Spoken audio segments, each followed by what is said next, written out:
Hi everybody, welcome to tonight's broadcast. This is a first for me. It is really weird. I'm sitting here talking to a screen, talking to myself. But after living with Clive for 25 years, I'm probably going to be quite good tonight talking to myself. But joking apart, thank you. I know there's a whole ton of you on today. And so welcome to you all. I'm just going to very briefly cover with you something that's very dear to me, very dear to my heart. It's one word that is essential if you want to grow your business, and that word is belief. We all tell people that they need belief. We sit a new distributor down and we say, you need belief. But if you think about it, belief doesn't just happen when you sign that paperwork. What you need to understand is that belief comes in 3 stages. Firstly, you have faith. You have to have faith. Faith is being able to see something before it actually becomes real in your life. And if you can establish faith in yourself and your business and your services fairly early on, then what that will do is that will lead to hope. And when we have hope and we start to have some success, we start thinking, this is going to happen. And then slowly but surely that belief kicks in. And when belief does kick in and it becomes rock solid, hard belief, then you are totally unshakable. For all of you tonight, especially the new people or the people that have only been in the business a few months, if you're trying to build an organisation, before you have any belief, when you're sitting down with a prospect, when you're sitting down with a potential customer, act as if you have it. Because what that will do is it will allow other people, the person that you're sitting down with, the prospect, or the potential customer, to have faith in you, to have hope in you, to have faith and feel comfortable with the company and the products, and make them feel that they're involved with the right person. And I'm very briefly going to cover a short story with you to make this clearer to you. 17 years ago, nearly to the day, Clive and I did a round trip of about 380 miles to a little converted pub in Henley-on-Thames. And this was the brand new head office of Telecom Plus. And I'll never forget walking in, and there were 6 staff, just 6 staff, and the managing director, Chris Lorrigan, he came out to greet us with a gentleman that you all know, Ed Lovebrook, and they took us into another office because this building had 2 offices, and they sat us down and they showed us this sort of marketing plan, and they explained to us that they were having these plastic devices made, and when a customer plugged it into their phone socket, they should save some money on their long distance call. That was it. And when we left that building that day, I remember we decided to join, but I can't say hand on heart that Clive and I had the absolute, utter, unshakable belief that it was going to work. But what we both had was we had faith. We had faith in ourselves, faith in this tiny little company and its product. And then what happened was, I'll never forget, 2 or 3 months later, we got our first cheque of £7. And when that came in, we didn't look at that cheque and think, my God, this is £7, this is dreadful. We thought, my God, this is £7, this is wonderful, it worked. And the hope grew because the following month the cheque went up tenfold to £70. We were nearly, but not quite then, at the belief stage. And then something happened 7 months into the business. Chris Lorrigan, the managing director, approached Clive and I, and he told us that this young man, not much older than David, wanted to invest heavily in Telecom Plus. And we said, well, you know, we want to meet this young man. Can you get him up to Manchester? Can you book a room? And can we bring all our leaders with us? And Chris agreed, and he booked the Piccadilly Hotel. And so this young man got on a train and he came up to the Piccadilly Hotel. And in that room was Robin and Cal, and Stefan and Georgia, Dennis and Cindy Hammond, and Susan Mackenzie. There was Rod and Jackie Bowden, and obviously Clive and myself. And this, and Jackie and Chris Weir. And this young man told us of his vision and told us that with our help, he was going to take this company, which was sitting on about 4,000 or 5,000 customers, to customer numbers of 100, 200, 500,000 customers, and to 1 million and beyond. This young man told us, we were sitting on a share price of around about 22, that he was going to, with our help, take this company into the FTSE 250 and then into the FTSE 100. It was unbelievable. And when each one of us left that room that day, we all had his belief. And what I'm trying to say to you is, for all of those you who don't have belief, Clive and I and David and many of the leaders on this call, we have oodles of the stuff. So do what we did. Borrow the belief. And for those of you who haven't guessed, that young man's name was Charles Wiggoder. So that's it from me tonight. I'm going to bring Clive on now, who's got some very exciting stuff to share with you. And thanks for listening. And over to you, Clive.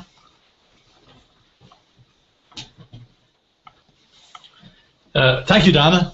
Isn't this fun? You know, the things that we do, unbelievable. Now, I'm out of focus. Oh no, here I am. Jolly good. Okay. I think Diana covered a very important part in the distributor's mindset of, you know, getting going in this business is having belief. And you may remember last week we went through several different scenarios and several different things, and I did set you a task. How do you get on? You know, how do you get on warming those old pals of yours up, the ones that you haven't been in contact with for ages? Did you do it? I'm just looking here to see I've got this little column down here, and you people are writing in it, and I'm just intrigued to see how many of you actually got on the phone and started warming the list up. So now that we've warmed our old contacts up, this week we're going to start approaching lots of people, and that's the task for this week. Start approaching lots of people. Last broadcast we covered some scripts, so we don't need to go through that again, but I do think we need to recap on follow-up. You know, we've got the script where we've said to our warm list, yeah, that basically we've sent them a link, and they're going to watch it, and they have watched it. And last week we covered the fact that what to say when we followed up. If you remember, it was, let's pretend that you join this business. How much money would it, you know, just between you, me, and off the record, how much money would it need to be to, I keep going in and out of focus. There we go. How much money would we need to make, you know, out of this business part-time on a monthly basis to make it worth your while? And how many hours would you be prepared to put into this on a monthly basis, part-time, you know, to do that? And how many months would you prepare to work? So how many weeks, I should say, the number of hours, how many months you're prepared to work to get to that target? And people are going to tell you whatever figure they're going to tell you. And then it's good to take it to the next stage. And the next stage is a presentation of some description. So basically, after you've defined the number of weeks, and then the income, the weeks, the hours of the week, the months, then of course it's taken to the next stage. So you end up saying something along the lines of, okay, well, can I get that? And if you're serious about, you know, making that sort of money, would you be willing to take this conversation to the next stage? And they'll say yes. So, well, look, we're hosting, and this part is going to be about inviting to a career opportunity presentation. So the next bit is then, okay, well, if you're serious about this, what we need to do is, I need to invite you to an invitation-only overview of our business. It's being held at such and such a hotel on such and such a night, and let's call it Tuesday at 8 o'clock. It's going to be Tuesday at 8 o'clock, and what I suggest is that I come along and pick you up. It's going to take us from your place. It's going to take us about 30 minutes, 35 minutes. We need to get there a bit early, get there for about 10 to 8, quarter to 8. So if I pick you up at, say, 7:15, would that be okay? And it's yes. Okay. So you pick them up. Now, of course, you've got them in the car. What on earth are you going to talk about? Well, I'm a great believer in third-party tools. And if you have an audio player of some description in your car, a cassette player, well, you want a cassette player nowadays, do you, unless you've got a really old bus. You're going to have some sort of MP3 player, CD player, that sort of thing. Just play anything that to do with our business. You know, you could play a Jim Rohn CD, or the Eric Worre introduction to GoPro, for example, would be a fine example of something to do. So, you know, you get to the venue, you walk out the car, you walk into the hotel, and you go straight to the meeting room. So once you're in the meeting room, okay, do not, you know, you've signed in, registered, all that jazz. Please don't sit at the back, okay? You need to take your guests to the front of the room, and preferably as near to or on the front row. Get them sitting in the middle of the row, or as near to it as you can. And you need to develop this culture within your organization. Now, if I was going to backtrack a little bit, if I may, to the point of the fact where, you know, you're arranging to pick them up in the car, you also need to sort of prep them a little bit to make it even more real. So in that conversation, you'd say something along the lines of, oh, by the way, Colin, Jasmine, whatever the person's name is, by the way, the dress code, it's smart casual. So, you know, I think smart casual is fine, but jeans and sneakers, you know, not too good. So smart casual. And I'll tell you what I'd like you to do, because people love having tasks assigned to them. I'll tell you what I'd like you to do. I'd just like you to think of some people that you know that you believe would be interested in making more money this year than they did last. And what I'd like you to do is I'd just like you to scribble their names on a piece of paper and bring it with you to this overview. It might be to your advantage. So I'll pick you up at 7:15.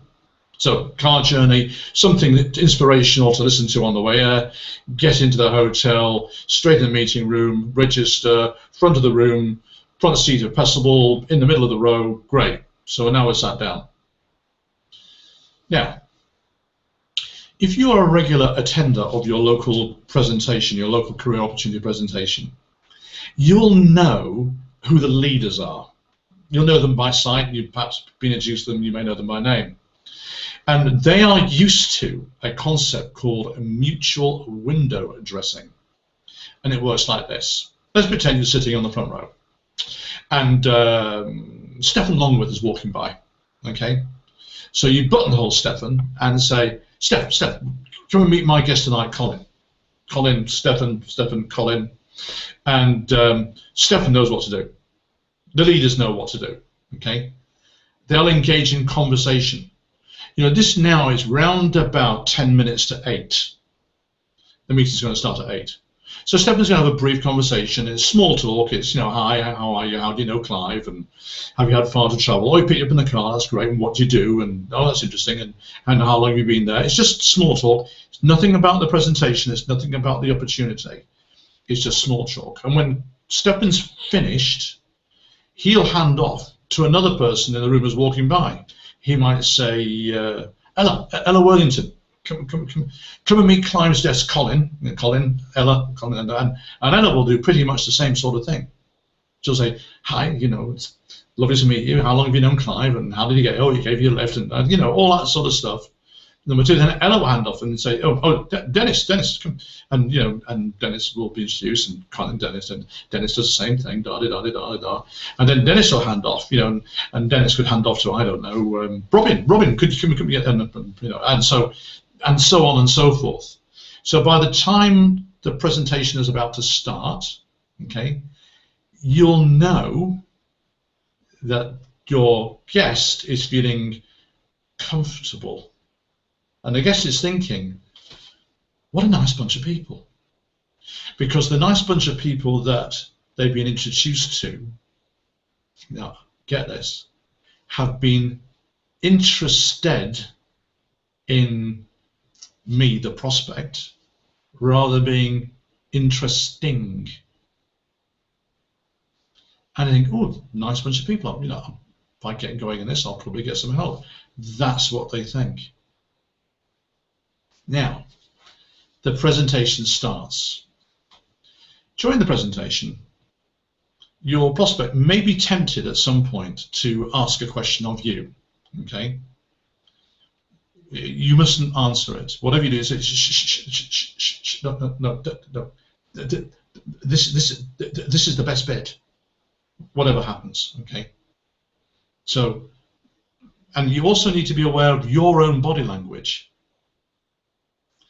I mean, it's quite possible, isn't it, that you might have seen the presentation a few times before.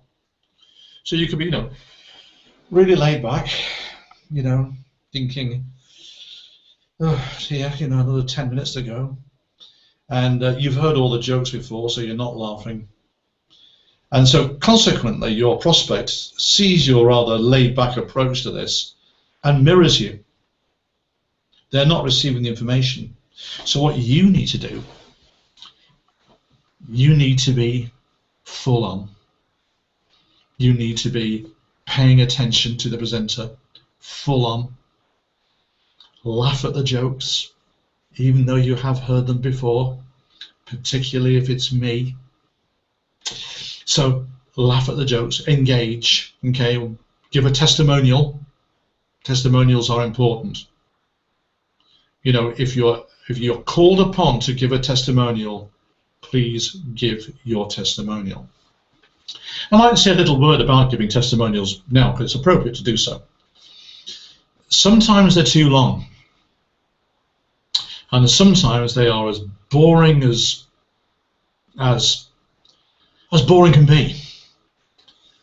So it needs to be sharp, it needs to be short, it needs to be snappy, it needs to be to the point. So the perfect testimonial would be, hi, my name's Clive Leach. My background is I used to be in the textile trade, and then I had a rush of blood ahead and became a wet fish merchant. I live in Sale, just down the road from here, and I've been in business for a while. It's been fantastic for me. It's changed my life because I now have 3 homes, 2 in the UK and 1 overseas in America. I've got some great motor cars. I've been able to do that my passion. Now that's kind of my testimonial. You will have your own testimonial, but please don't make it boring. One of the things I dread is when somebody stands up and says, my name's so-and-so, I'm from such and such a place, my background is so-and-so, and I joined this business to top up the pension. Boring! And I'll tell you why it's boring. The people who tend to give that testimonial, and I don't wish to be rude, please understand that. I mean, I know it's very, very important. But if you've got some 25-year-olds in the room, they're not going to relate. So think of your reason, make it powerful, make it truthful, okay? That's really important, make it truthful, and give it, and package it properly. So your testimony is short, sharp, snappy, ideally about 30 seconds, 45 at a push, no more than that.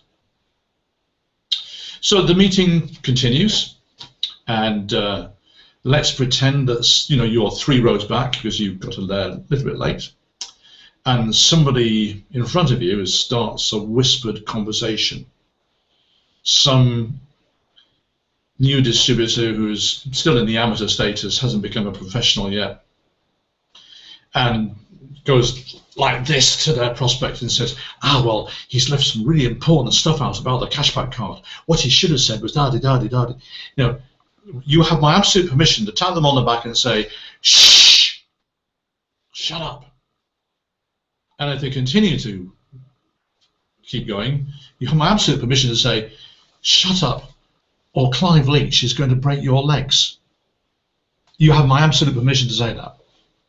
Because that one person who's having this conversation, even though it's a whispered conversation, is disturbing 15 to 20 people that are sitting around them. And it's harming your business. So, you know, needs to be controlled. Dress code, of course, as we already mentioned, you know, really smart, casual. You know, you and your group, even if you have only just started building the team, you know, that you should have a culture of being smart, dressed, on point. Don't have to be boot and suited, but, you know, you need to be smart, on point, sitting towards the front of the room, certainly in the front third, preferably on the front row if you can, and instill that culture in your business. So, the meeting concludes. Now then, what do you say? The worst possible thing that you can say, and I hear people say it all the time, is, well, what do you think? And very often the response you get is, well, I need to think about it. And it's a really difficult place to go from, isn't it? So we need to avoid that. So this is what you say. Which bit did you like best? And shut up. Zip. Don't speak. Doesn't matter for how long. Might seem an eternity. It won't be. It'll just be a few seconds. And your prospect will say something. Doesn't really matter what they say. But they'll say something. And so, let's say they say, I don't know, something, well, you know, that was really, really interesting, you know, certainly wet my whistle or whatever. So then, this is what I would then say. Okay, so on a scale of 1 to 10, where 1 is you just, you know, have no interest at all. 10 is, you know, you're ready to get going. Where are we? And shut up. Sit. Don't say anything. And your prospect will come up with a number. Now, if it's 10, yay! Okay, if it's less than 10, we've got some work to do. Okay, if it's a 1, it's, well, look, really appreciate you coming, and we'll take you home and stuff like that. But you've seen the guarantees and all the rest of it. It makes sense for you to trial the services, wouldn't it, and be a customer? And they'll say yes because they don't like saying no more than 1 time, and it's, in this situation, it's kind of a consolation prize. But anything above a 2 is good, because 1 is like, I'm not interested. Anything above that is, there's a level of interest. So this is what you're saying. Okay. So I see we've still got some homework to do and some stuff to do, but you did tell me that you would be prepared to work 10 hours a week, 5 hours a week, whatever the figure was, and you'd like to get your income up to £1,000 a month, and you'd be quite prepared to work those hours weekly, and you're prepared to do that for, you know, 12, 15 months to get to that income goal, didn't you? They're going to say yes. Okay. So, shall we take this to the next step? And they're going to say, what is it? Or say, yes, let's take a next step. And you need to tell them what the next step is. Now, that next step could be a little variable. It could be where you arrange a meeting between you and your prospect and yourself and your upline leader. It could be a 3-way call. It could be a great one would be an invitation to a home meeting. You know, if you've got one going on that you attend. It could be an invitation to a seminar like I did yesterday in Derby, as an example, which was a brilliant session. We had a great day. I spoke in a church, St. Peter's Church in Derby, the first time that I've ever actually spoken in a church, except at a funeral. Anyway, it was a real pleasure to do so. So we've now got them in a process, okay? And I'm going to talk about the process little, looking at the time, probably in our next session. But I want us to backtrack a bit, and let's pretend that you can't pick them up, okay? That your prospect lives the other side of the town, and it's just geographically impossible for you to do that. Now, when you invite people and you don't pick them up, there's a jolly good chance that they may not turn up. And the reason for this is simple. You know, your prospect has been to work, they've got in, they're tired, they've had their evening meal, and they're feeling, oh, you know, I don't really want to go to this. And that's because they don't understand it. They don't understand the value of the opportunity. They think there's going to be a lot of people there because it's a presentation which they've already picked up. It's in a hotel. There's going to be a lot of people there, and they feel that they won't be missed. So they decide that, oh, I really can't be bothered. So that's why they don't turn up, because they're tired. They're not being rude to you. They're just tired. So how you get over that is in the invitation itself. So in the situation where you cannot pick somebody up, you need to make it important and real. So it's hi. So you've done the follow-up and all the rest of it, and you're willing to take it to the next stage, and then you're going to say, well, we have this this invitation-only presentation on Tuesday night at 8 o'clock, and I'd like you to invite you, to come along and be part of be there as my guest. You need to be there at 7:45. Would you be available? Because obviously, if they've got something on, then you're going to have to reschedule it. But would you be available? Oh yeah, I could do that. Fine, okay. Well, look, once you've got home and you're headed in and all the rest of it, you need to be aware that the dress is smart casual, okay? And you need to directions to the hotel are da-di-da-di-da-di-da. Oh, and by the way, just think about between now and then, anybody you might know that would like to make more money this year than they did last, just scribble a name down on a piece of paper, bring it with you. It could be to your advantage. And when you get to the hotel, when you walk through the foyer, and then pick out a landmark that you're going to meet him at. Okay, there's a really good flower arrangement on the left-hand side as you walk in. Okay, I'll meet you there. Okay, and please, get there, for about 7:45 or no later than that. Really important that we get there on time because it gets a bit full, and I thought you'd say yes, so I've actually picked out some seats for us. So let's be there on time. Is that okay, Colin? Okay, smashing. Okay, now I'll look forward to seeing you there. Okay, bye for now. And then the morning of the presentation, quick text. Really looking forward to seeing you tonight at 7:45 by the flower arrangement. It just makes it real. It makes it so that they want to be there. Okay. Now, I could rabbit on all evening, but I've found out that there's a football match on. I'm sorry, I didn't realise that when I scheduled this call. I think it's is it England and Brazil tonight? Oh, okay. So I believe there's some sort of special match going to happen, and some of you guys will probably want to clear off and do it. But before you go, I've got a bit of news.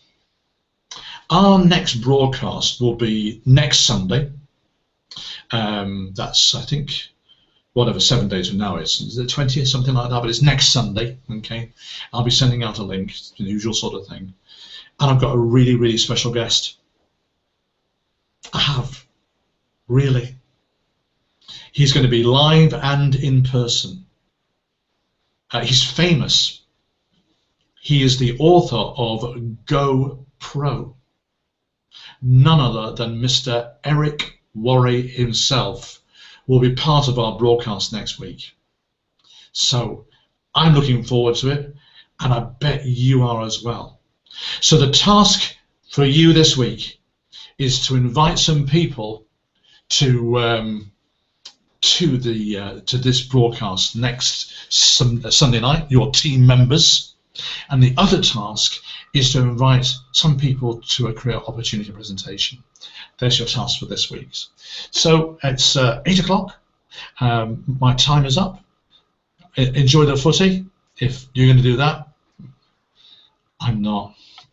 I hate football. But each to his own. So if you have been, thank you for watching, and I'll see you next Sunday with Eric Worry. Bye for now.